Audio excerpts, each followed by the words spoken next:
Winn-Dixie by Kate DiCamillo, Chapter 11. That night there was a real bad thunderstorm. But what woke me up wasn't the thunder and lightning. It was Winn-Dixie, whining and butting his head against my bedroom door. "Winn-Dixie," I said, "what are you doing?" He didn't pay any attention to me. He just kept beating his head against the door and whining and whimpering. And when I got out of bed and went over and put my hand on his head, he was shaking and trembling so hard that it scared me. I knelt down and wrapped my arms around him. But he didn't turn and look at me or smile or sneeze or wag his tail or do any normal kind of Winn-Dixie thing. He just kept beating his head against the door and crying and shaking. "You want the door open?" I said. "Huh. Is that what you want?" I stood up and opened the door, and Winn-Dixie flew through it like something big and ugly and mean was chasing him. "Winn-Dixie," I hissed, "come back here. I don't want him going and waking the preacher up." But it was too late. Winn-Dixie was already at the other end of the trailer, in the preacher's room. I could tell because there was a boing sound that must have come from Winn-Dixie jumping up on the bed. And then there was a sound from the preacher like he was real surprised. But none of it lasted long because Winn-Dixie came tearing back out of the preacher's room, panting and running like crazy. I tried to grab him, but he was going too fast. "Opal," said the preacher. He was standing at the door to his bedroom, and his hair was all kind of wild on top of his head, and he was looking around like he wasn't sure where he was. "Opal, what's going on?" "I don't know," I told him. But just then there was a huge crack of thunder, one so loud that it shook the whole trailer, and Winn-Dixie came shooting back out of my room and went running right past me, and I screamed, "Daddy, watch out!" But the preacher was still confused. He just stood there, and Winn-Dixie came barreling right toward him like he was a bowling ball, and the preacher was the only pin left standing, and wham!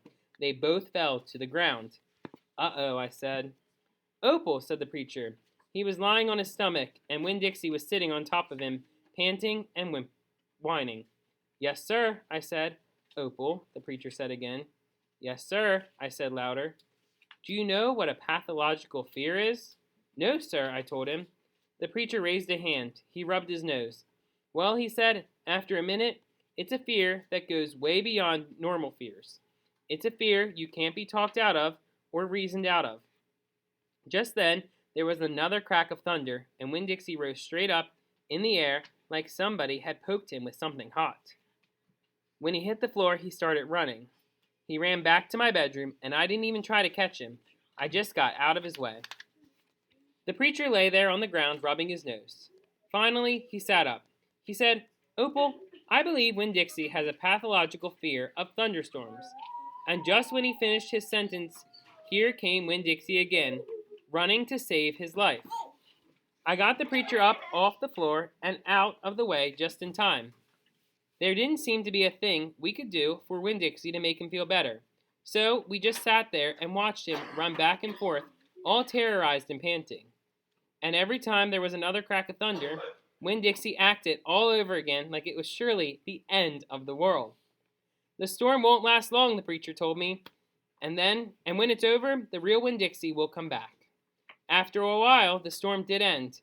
The rain stopped, and there wasn't any more lightning, and finally, the last rumble of thunder went away, and Winn-Dixie quit running back and forth and came over to where me and the preacher were sitting and cocked his head like he was saying, "What in the world are you two doing out of bed in the middle of the night?"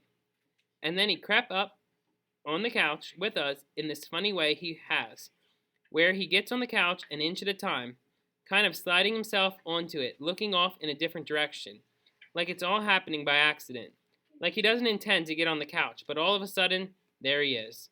And so the three of us sat there. I rubbed Winn-Dixie's head and scratched him behind the ears the way he liked.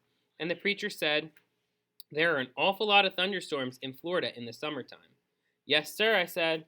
I was afraid that maybe he would say we couldn't keep a dog who went crazy with pathological fear every time there was a crack of thunder. "We'll have to keep an eye on him," the preacher said. He put his arm around Winn-Dixie. "We'll have to make sure he doesn't get out during a storm. He might run away. We have to make sure we keep him safe." "Yes, sir," I said again. All of a sudden, it was hard for me to talk.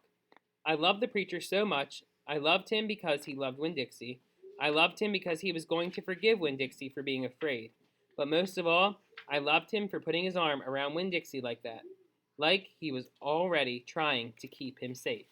And that is the end of chapter 11. If you like my channel, you can like and subscribe below.